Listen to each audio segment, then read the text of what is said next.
Hi friends, a very good morning to all of you. Welcome back to CAP classes. So, in this lecture, we are going to cover accounting standards from advanced accounting, that is your paper 5, and we are going to do RTP issued by the Institute of Chartered Accountants of India for November 2020 exam students.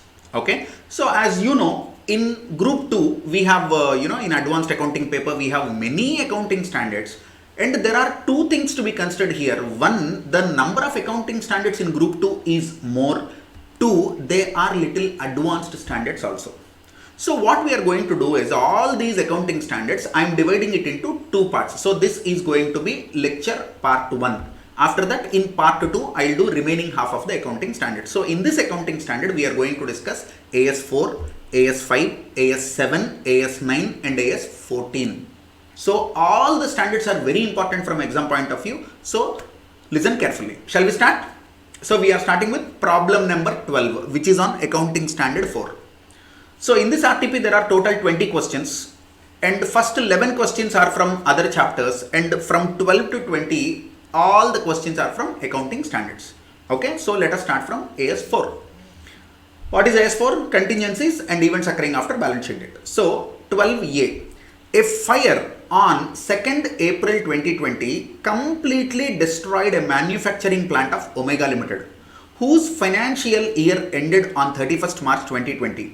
The financial statements were approved by their approving authority on 15th June 2020. So when the fire accident happened? 2nd April. What is the balance sheet date? 31st March. What is the date on which the financial statements are approved by the approving authority? That means board of directors. It is 15th June. So this particular event is an event occurring after balance sheet date as per accounting standard 4. Okay. So write down first point number 1. Okay. Take down the notes. Very important to present. So it is not that you just know the answer and you will get marks. No. You have to present the answers in a beautiful manner so that you will get marks also. So put the heading accounting standard 4, problem number 12, RTP. Under that write down according to AS4. Take down notes. According to AS4, comma, contingencies end. According to AS4, comma, contingencies end. Events occurring after balance sheet date.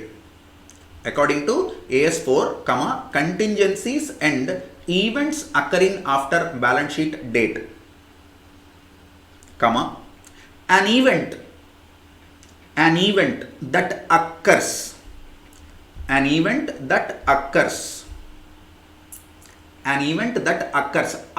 the balance sheet date, an event that occurs after the balance sheet date, but before an event that occurs after the balance sheet date, but before the financial statements are approved,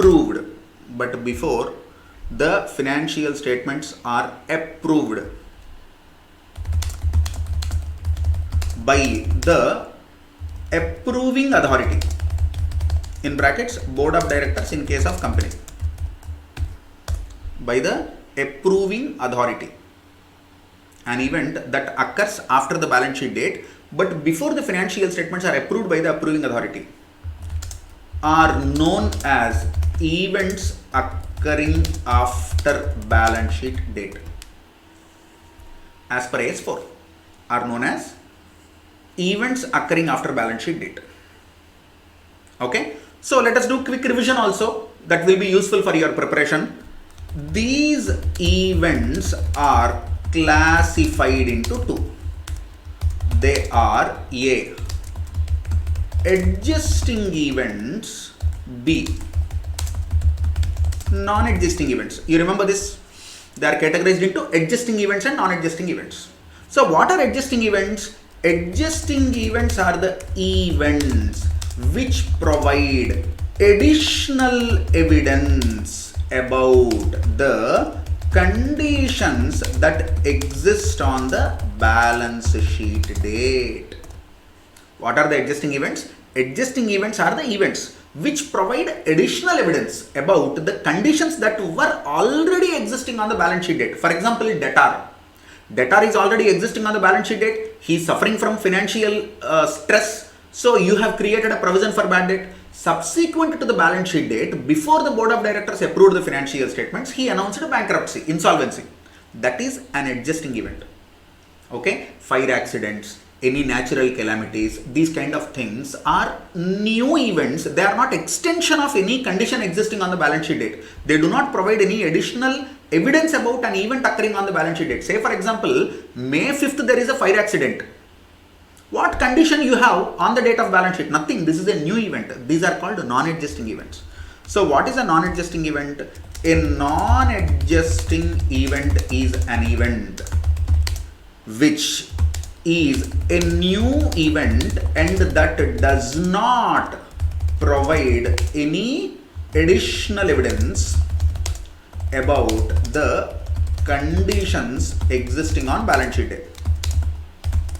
So there is no connection between this event and the balance sheet date. Then it is a non-adjusting event. In this question, they have given fire accident. So what is fire accident? Obviously, fire accident is a non-adjusting event. So they said there is a fire accident. So in the given question, there was a fire accident on 2nd April. This is a non-adjusting event since fire accident doesn't provide any additional evidence about a condition existing on balance sheet date. So in your answer, you should write this as first point. Okay, this is your first point. After that revision of AS4 I have done, this you need not write in the exam. Then in the given question, this should be the second point. Okay, therefore this is a non-adjusting event. Okay, and third point would be in your answer, third point would be a non-adjusting event that violates the fundamental accounting assumption of going concern should be treated as an adjusting event. Even though it is a non-adjusting event, if it disturbs the going concern assumption, then it should be treated as an adjusting event. But in this question, there is no problem to the going concern because one very important thing, read the problem carefully. They said completely destroyed a manufacturing plant. That means maybe they have 100 plants. Who knows? How can you jump into a conclusion that there is only one manufacturing plant? In the question, if they say the company has a manufacturing plant and the manufacturing plant was attacked by, some natural calamity, then when they use the word X Limited has a factory, the factory, so it has only one factory and that particular factory was destroyed by fire. Then you have to think there is a going concern problem. In this question, there is no going concern problem also. Okay, now next and last most important thing, note it as very important thing. So if there is a non-adjusting event, which has material effect on the user's understanding of the financial position, user's understanding of financial position, then we will disclose that. Correct? Where will we disclose? As per AS4, it will be disclosed in board report, not in financial statements. But the beauty is there is a change in the answer by ICI, my dear friends. Very important. They said it is to be disclosed in financial statements. Wicket bold. This is reverse of all the questions and answers you have done in the past. Now you might ask, Pavan sir, all of a sudden why they changed? Because it is as per Ind AS and IFRS. As per Ind AS and IFRS, which are obviously not there in your syllabus, events occurring after balance sheet date, that materiality of non-adjusting event will be disclosed in the financial statements. As per AS4, it is board report. And in ICI RTP, they have given disclosure in the financial statements. Very important. If this question comes in the exam, you should write this answer. You cannot write old answers and expect marks. Okay, so a non-adjusting event having material impact on the financial position of the entity. A non-adjusting event having material impact on the financial position of the entity is to be disclosed in, okay, previously they have given this wording, in the report of the approving authority, that means board report. Now they said disclosed in the financial statements, that means notes to accounts. Huge difference. This too, I tell you, this is a big difference in the answer. So please be careful, read the RTP carefully. Okay, so if you want to read the answer, I will show you.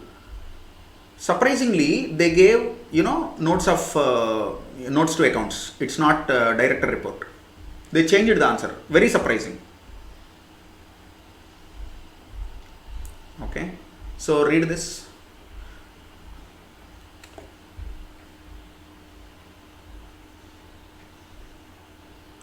Read this. The fact should be disclosed by way of notes to financial statements. This is a new phrase.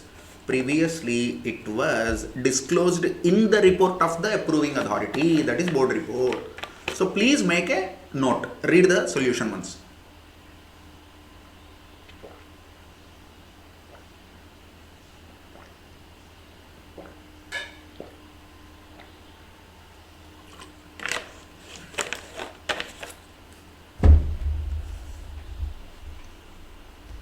Gone?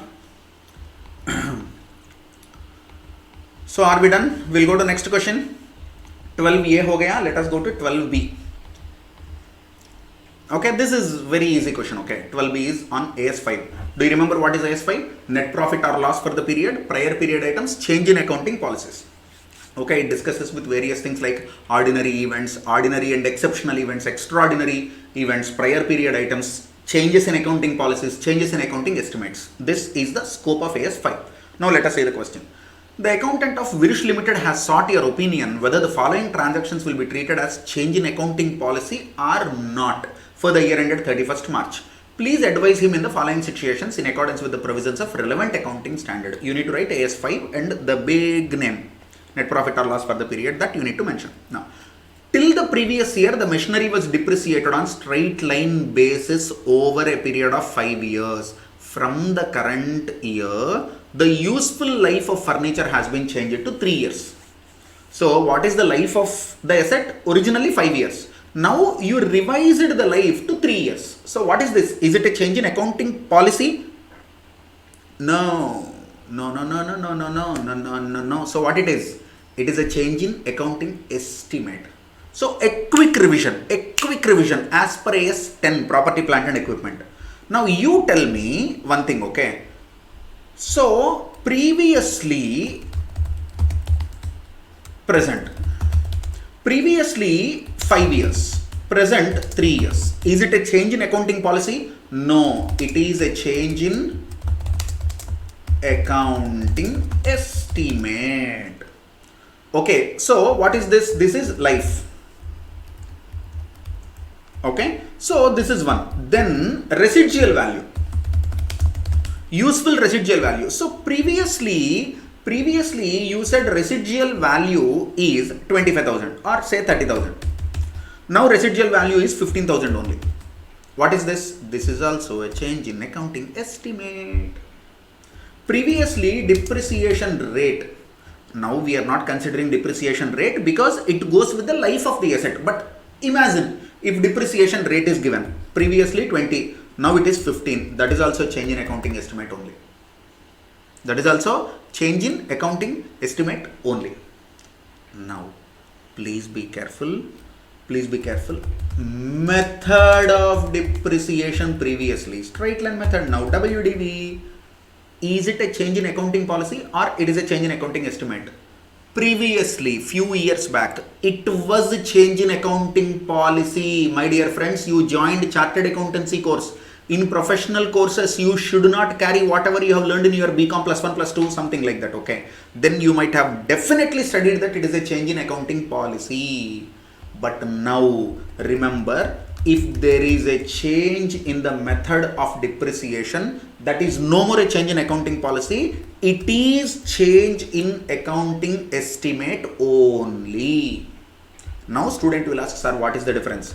Change in accounting policy, you do retrospective accounting. Change in accounting estimate, you do prospective accounting. Very, very important. You cannot say, sir, change in accounting policy, change in accounting estimate, it is only same only, sir. Chod do. No. Accounting policy, if it is a change in accounting policy, you do retrospective accounting, and the cumulative effect of all the previous years you give to opening reserves. But if it is accounting estimate, you will not touch anything happened in the previous years, and you start doing retrospective accounting from now. What is the summary? A change in the question, they said change in life. That is LKG question. In the examination, if they ask you company changed from straight line method to WDV method, you will write that it is a change in accounting estimate. No retrospective accounting. Forget about whatever has happened till the previous year. From current year onwards, you calculate depreciation as per WDV, taking the previous year's closing balance. That's all. You will not change anything else. No retrospective accounting. This is one. So till the previous year machinery was depreciated on SLM for 5 years, now it is 3 years. It is not a change in accounting policy, my dear accountant. This is a change in accounting estimate. Then 2, introduction of a formal retirement gratuity scheme by an employer in place of ad hoc ex gratia payments to employees on retirement. Very important. This is the example given in the standard already. So same thing they said. Up to previous year, you used to follow ex gratia, ad hoc. Whatever you feel like, you used to pay to your employee on the retirement. Ad hoc gratuity. So it is like one employee retired today. He has been working for 25 years in my company. I said, हाँ चलो यार 4 lakh दे दो. Give 4 lakhs to him. So like that I used to do. But now I have introduced a formal retirement gratuity plan wherein I create a provision. Okay, I am not doing it on ad hoc basis, I am doing it systematically. Is it a change in accounting policy? Standard clearly said, this is not a change in accounting policy. That will be your answer. As per accounting standard 5, introduction of a formal gratuity plan in the place of ad hoc payments previously is not a change in accounting policy. You understand? It is introduction of a new policy. There is no policy previously. So this is AS5. We have completed AS4 and AS5. Now let us go to AS7, construction contracts. Important from exam point of view. Uday Constructions undertake to construct a bridge for the government of Uttar Pradesh. The construction commenced during the financial year ending 31/3/2019 and is likely to be completed by the next financial year. The contract is for a fixed price of 12 crores with escalation clause. Oh my God. Do you remember escalation clause? If there is any inflation rises in the prices of the raw materials, then you can raise escalation and the contractee is bound to pay to contractor because there is this clause in the contract. Then you are given the following information for the year ended 31/3/2019. Cost incurred up to 31/3/2019 4 crores. Okay. Further cost estimated to complete the contract is 6 crores. Okay. Escalation in cost was by 5%, hence the contract price is also increased by 5%. So now can you calculate and tell me what is the revised contract price? What is the contract price? So originally it is 12 crores plus now you need to add another 5% to it. So it will become 12.6, correct? So it will become 12.6. Write down. Contract price is equal to 12 crores plus 5% escalation, that is equal to 12.60 crores. Step 1. Okay, this is step 1. Now step 2. Calculation of percentage completion. Calculation of percentage completion. Do you remember how do we calculate percentage completion? Percentage completion is calculated as cost incurred till date, divided by total cost to complete contract into 100. So what is the cost incurred till date? 4 crores. What is the total cost to complete the contract? Till now you incurred 4 crores plus in future you estimate that you will be incurring another 6 crores. So 4 crores divided by 10 crores into 100. So what is the cost incurred till date? 4 crores. What is the estimated cost? You are estimating that another 6 crores you will have to incur. So what is the total cost of project? 10 crores. So 4 crores divided by 10 crores into 100. So what will it be? 40%. So this is percentage completion. Now third step, revenue to be recognized, contract revenue. Write down point number 3, contract revenue to be recognized. Point number 3, contract revenue to be recognized in the P&L account for the year is contract revenue. Contract revenue to be recognized in P&L for the financial year ending 31st March 2019 is 12.60 crores is the total into 40% is the percentage completion. We are applying percentage completion method as per S7. So it is 12.6 into 40%. How much it is? 5.04. 5.04. Okay. Now prepare the contract account. Contract account for the year ending 31st March 2019 by contract revenue. How much? 5.04 crores. To contract cost. How much? They gave clearly in the question that 4 crores is the cost. So to net profit transfer to P&L. To net profit transfer to P&L 1.04. Is it right? That's it. Okay, so copy the contract account. Then we'll go to the question. What is that they are asking? Escalation 5%. Okay, contract price increased 5%. Kar diye. You are required to ascertain the stage of completion 40%. Compute the amount of revenue to be recognized 5.04 crores and the profit recognized for the year 1.04 crores. This is the answer. So percentage completion is this, revenue is this, profit is this. That's all. Is that clear? Shall we go to next problem? 7 is also over. AS7 is over. Now come to AS9, revenue recognition. Another very important standard. Simple standard but very important. Fashion Limited is engaged in manufacturing of ready-made garments. Okay. They provide you the following information on 31st March 2019. Okay. So this is about recognizing revenue, the timing of recognition. 1. On 15th Jan, that means before the financial year, garments worth 4 lakhs were sent to Anand on consignment basis, underline. Consignment basis, of which 25% of the garments unsold were lying with Anand, our consignee agent, as on 31st March 2019. Okay, our agent is carrying 25% goods. Then garments worth 1,95,000 were sold to Shine Boutique on 25th March. But at the request of Shine Boutique, these were delivered on 15th April 2019. You are required to advise the accountant of Fashion Limited the amount to be recognized as revenue in the above cases in the context of AS9. Seems to be very simple but very important question. Okay, put the heading AS9. A quick revision ho jaye.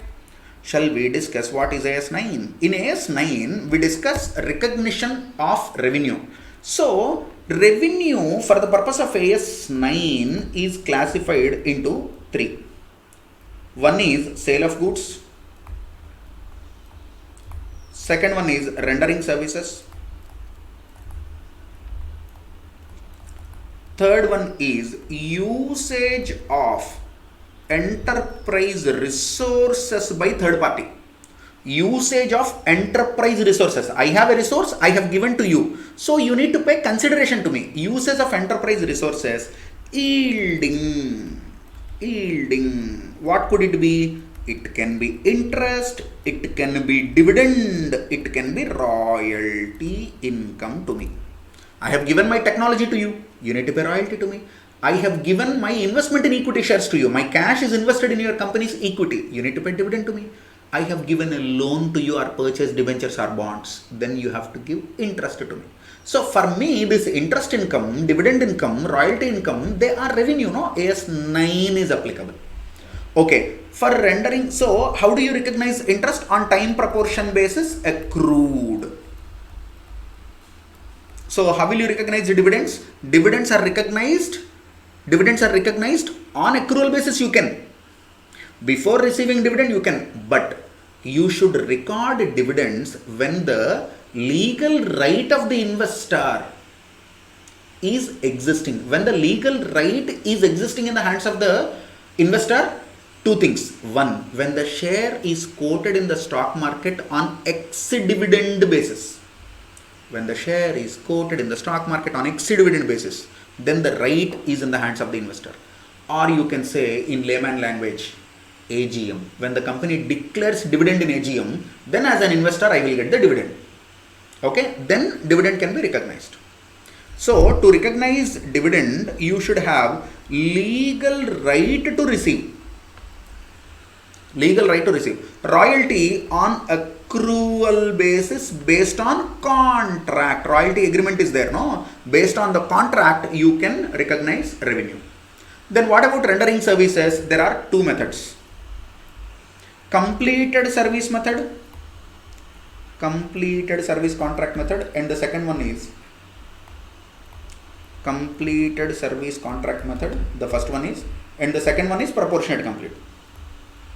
Completed service, write down. I will change the battery. Meanwhile, you keep writing. Don't wait for me.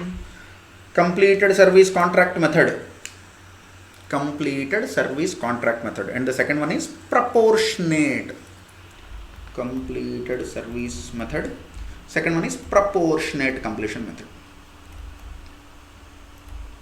So is it an option? If I want, I'll go for completed service. If I want, I'll go for proportionate complete. No. If it is a single event, you follow completed service.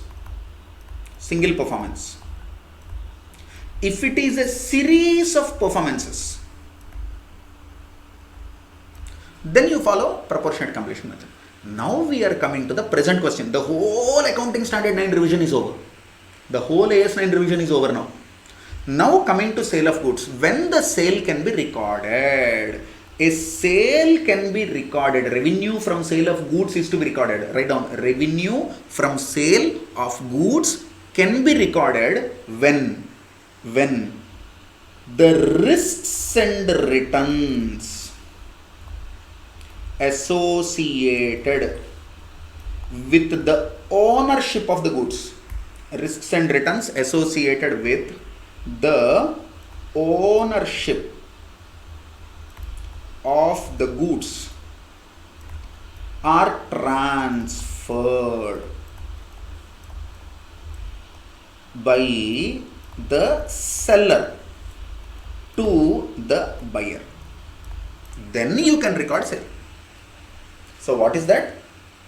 As per AS9, revenue from sale of goods should be recorded when the risks and returns, significant risks and returns associated with the ownership of the goods are transferred by the buyer to the seller. Sir, what is the meaning of this? Usually it is physical delivery of goods. Usually this happens. Usually this is physical delivery of goods.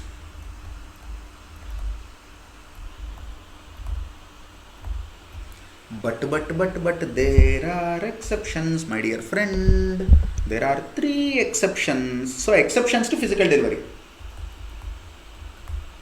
What are the exceptions? One is consignment.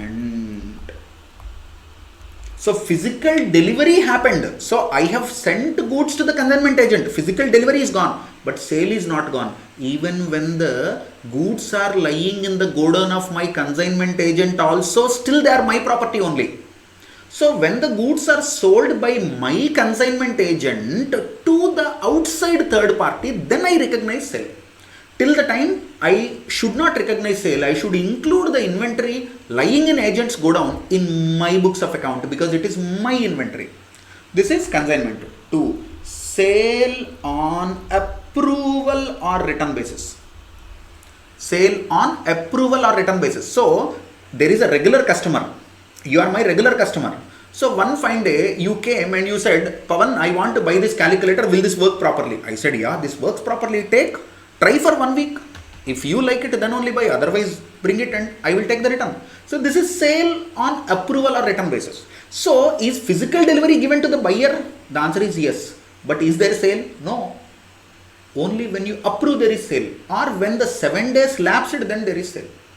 So in these two cases, physical delivery happened, but there is no sale. So what are these two cases? Physical delivery, physical possession, हो गया क्या? हाँ जी. Sale बन गया क्या? No. And then there is the reverse of it. 3. Goods sold, but physical delivery of the goods is not given to the buyer because buyer requested. Your buyer, okay. So I sold calculator to you. अरे यार calculator ले लो. I have cut the bill. Invoice raise किया मैं, तो invoice दे दिया, and you gave 250 rupees to me. 250 rupees I have put in my cash box also. The sale is over. Then I said, हाँ ले लो भाई.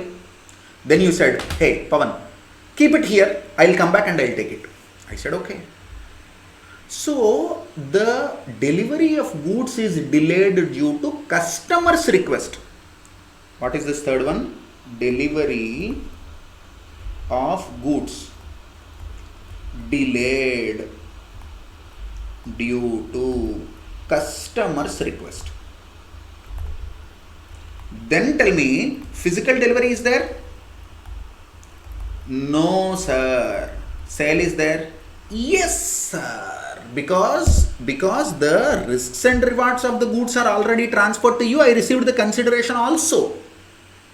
Actually, consideration will never play a big role here, okay? Either it can be in advance, or it can be cash sale, or it can be credit sale. The consideration will be received later.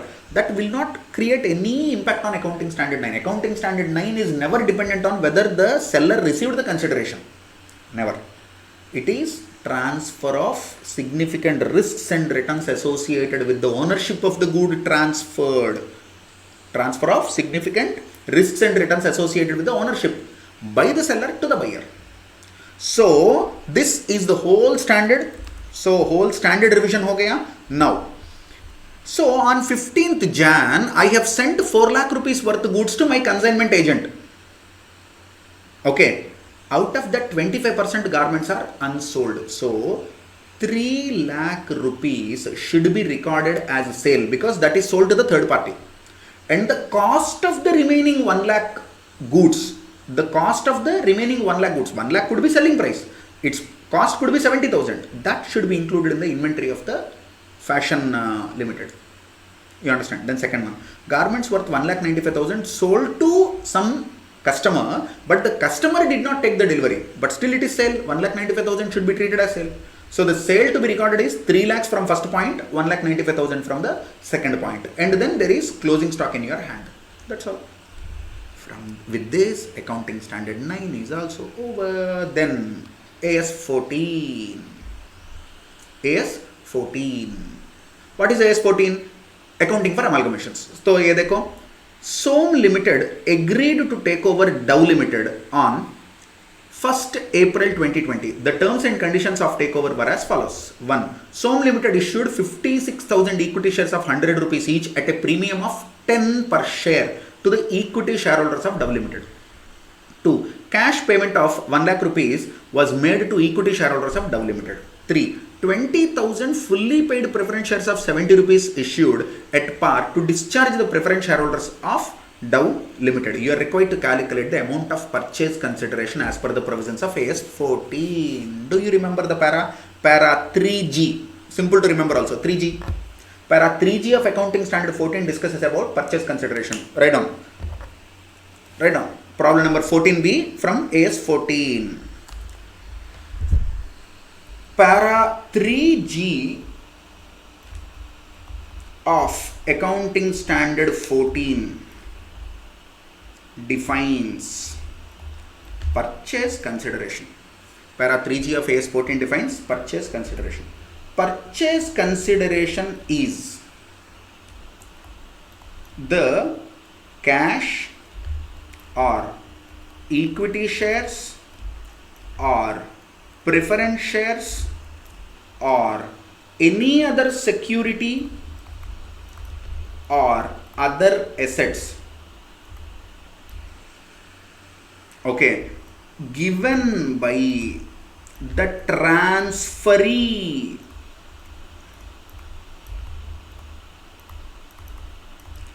to the shareholders. To the shareholders. Highlight karo, shareholders. To the shareholders of the transferor. Actually, this question seems to be very simple. This question is simple question, okay? Because they did not include anything about debentures. The moment they put debentures, half the students will do wrong answer. So remember it like this, okay? A quick revision ho jaye AS 14 ka purchase consideration. Remember, if purchase consideration is correct, your answer will be correct. If purchase consideration is wrong, all your journal entries also will be wrong. You will not get any marks. So purchase consideration is very important. Okay. Now, here equity or preference shareholders. Here debenture holders or creditors. Debenture holders, bankers, financiers, creditors, etc.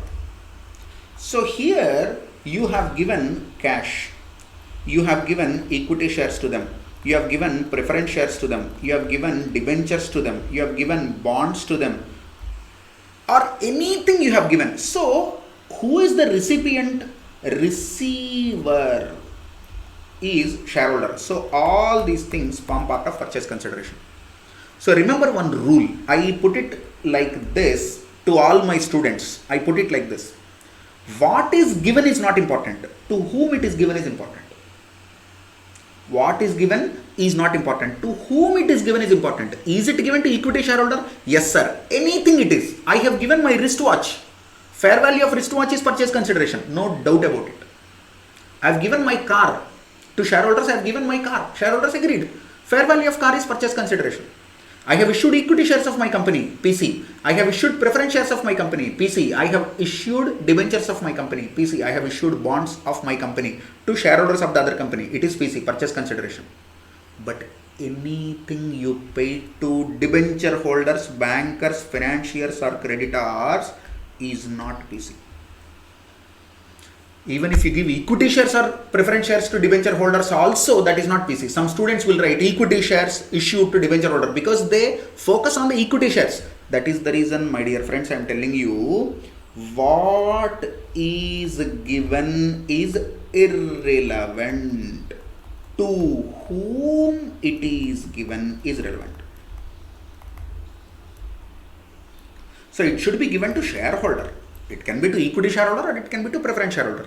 But if it is given to creditors, financiers, bankers, debenture holders, it is not part of purchase consideration. So this question is simple because all the things are paid to shareholders only. Look here, paid to equity shareholder, paid to equity shareholder, paid to preference shareholder. So all the 3 points you need to consider. But if they use debentures issued to equity shareholders, equity shares issued to debenture holders, preference shares issued to debenture holders, debentures issued to preference shareholders, then the student will do, sir, I am unable to understand. Simple. What is given is irrelevant. To whom it is given is relevant. So 56,000 equity shares, okay, and purchase consideration can be calculated in 2 ways. Net asset method, net payment method. This is net payment method. So as per AS 14, which method is preferred? Net payments method is preferred. So many students feel, sir, net assets method is preferred. No, net payments method is preferred. If net payments is not given in the question, then it is net assets method. So in the question we are following, in the present question we are following net payments method. So put the heading calculation of purchase consideration. Calculation of purchase consideration, net payments method. If I am a student, I would have written what is purchase consideration theory in 2 lines and then I will calculate this. That gives better impression. Now student will say, sir, what is required itself, big body, small brain, we are unable to understand. What all you are talking, sir? Actually, that is how it is to be presented. Otherwise, why do you think, we get 90 marks, 80 marks, 91 marks presentation? Person like Saravana Prasad sir, he got 99 in final. For 91, for my 91 itself, people say 91 now. Then look at those kind of people who got 99. There are so many people who got 90s, okay. So net payments method. Under that, write down serial number, particulars, workings, amount. Under serial number 1, equity shares. Equity shares. How many equity shares? 56,000 equity shares of 100 rupees each, paid at a premium of 10 rupees. So 56,000 into 110. This is 61,60,000. 2. Cash given 1 lakh. 3. Preference shares. Okay, so how many preference shares are given? 20,000 preference shares of 70 each issued at par. 20,000 into 70. 20,000 into 70. So this is 14 lakhs. So 14 lakhs plus 1 lakh, 15 lakhs plus 60, 1 lakh 60,000. That comes to 76 lakhs 60,000. You understand this? This is question from AS 14, calculation of purchase consideration. Okay, so in this video we have done AS 4, AS 5, AS 7, AS 9, AS 14. Remaining accounting standards we'll do in part 2 video. Okay, so keep watching CAP classes, and a very important thing, we have launched iOS and Android app which is very user friendly. All free resources are given there, like study materials, my handwritten notes like this, whatever I have solved in amalgamation, absorption, external reconstruction, internal reconstruction, accounting standards, everything is uploaded in that free of cost. Then you have study plans, then you have MCQ tests, and you have test series free of cost, everything. So please download CAP classes. The link is given in this description of video also. And keep watching. Accounting standards free revision I am going to give in our app and also in YouTube channel. Okay, so all the best for your preparation. See you in part 2 video. Okay.